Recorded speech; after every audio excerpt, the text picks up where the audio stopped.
চট্টগ্রাম বন্দরের কারশেডে সারিবদ্ধভাবে রাখা প্রতিটি গাড়ির শুল্ক সহ বাজার মূল্য অন্তত 10 থেকে 12 কোটি টাকা। কিন্তু শুল্কমুক্ত সুবিধা পেতেই এসব গাড়ি আমদানি করেছিলেন দ্বাদশ সংসদের সদস্যরা। অর্থাৎ শুল্ক না দিয়ে নামমাত্র মূল্যে আমদানি করে গাড়ির মালিক হওয়ার সুযোগ ছিল তাদের। তবে ছাত্র জনতার আন্দোলনের মুখে সংসদ সদস্য পদ চলে যাওয়ায় এসব গাড়ি আর ছাড় করছে না কাস্টমস কর্তৃপক্ষ।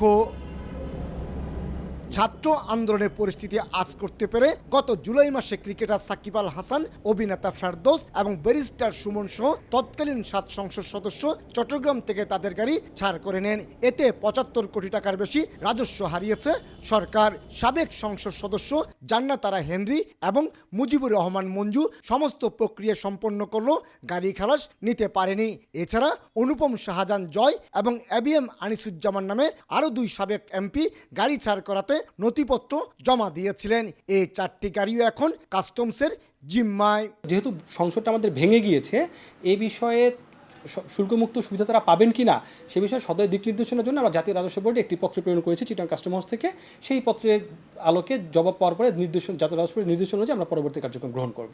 শুল্কমুক্ত সুবিধায় আনা মার্সিডিজ বেঞ্জ, রেঞ্জ রোভার এবং বিএমডব্লিউর মতো মূল্যবান গাড়ি আপাতত বন্দরের বিভিন্ন শেডে রাখা হয়েছে। এক্ষেত্রে জটিলতা এড়াতে 30 দিন পেরিয়ে গেলে নিয়ম মেনে নিলামে বিক্রির জন্য চট্টগ্রাম কাস্টম হাউসের কাছে হস্তান্তরের সিদ্ধান্ত নিয়েছে বন্দর কর্তৃপক্ষ। নিয়ম অনুযায়ী কাস্টমস কর্তৃক ডিউটি পেমেন্ট করার পরেই আমরা এটা ডেলিভারির কার্যক্রমটা প্রসেস করি, পোর্ট চার্জটা নেই এবং আমরা ডেলিভারি দিয়ে থাকি। আর কেউ যদি ডেলিভারি নেওয়ার জন্য না আসে তাহলে আমরা 30 দিন পরে ইউজুয়ালি আমরা অকশন হ্যান্ডওভার করে দিই বাই পেপার। এর আগে পর্যটন সুবিধায় আনা 100 কোটি টাকা মূল্যের 108টি গাড়ি বারবার নিলাম আহ্বান করেও বিক্রি করতে পারেনি চট্টগ্রাম কাস্টম হাউস। স্ক্র্যাপ হিসেবেও এখন এসব গাড়িকেও কিনছে না। তাই শুল্কমুক্ত অবস্থায় সংসদ সদস্যদের আনা গাড়ি নিলামে বিক্রির চেষ্টা না করে সরকারের জিম্মে নেওয়ার কথা বলছেন এই ব্যবসায়ী। অতি দ্রুত এটা সরকারি কোনো সংস্থাকে হ্যান্ডওভার করে ওদের টাকাগুলো ওদেরকে ফেরত দিয়ে গাড়িগুলো রাষ্ট্রীয় সম্পদ হিসেবে ব্যবহার করা যেতে পারে। কোনো অবস্থাতেই অকশনে যাতে গাড়িগুলো না যায়। এই গাড়ি অকশনে গেলে আলটিমেটলি এই গাড়ি কোনোদিন ছাড় পাবে না। কাস্টমসের জিম্মায় থাকা এসব গাড়ি স্বাভাবিক নিয়মে সর্বনিম্ন শুল্ক হার 8 থেকে শুরু করে সর্বোচ্চ 10 কোটি টাকা পর্যন্ত। অথচ এই টাকা পরিশোধ না করেই গাড়ির মালিক হওয়ার সুবিধা পেয়ে আসছিলেন আওয়ামী লীগ সরকারের সংসদ সদস্যরা। আমদানি করা এ ধরনের গাড়ি নিয়ম বহির্ভূতভাবে অন্যজনের কাছে বিক্রির অভিযোগও অনেক সাবেক সংসদ সদস্যের বিরুদ্ধে। 8 কোটি টাকা মূল্যের গাড়ি মাত্র 4 লাখ টাকা শুল্ক পরিশোধ করে ছাড় করে নিয়ে গেছেন একজন সংসদ সদস্য।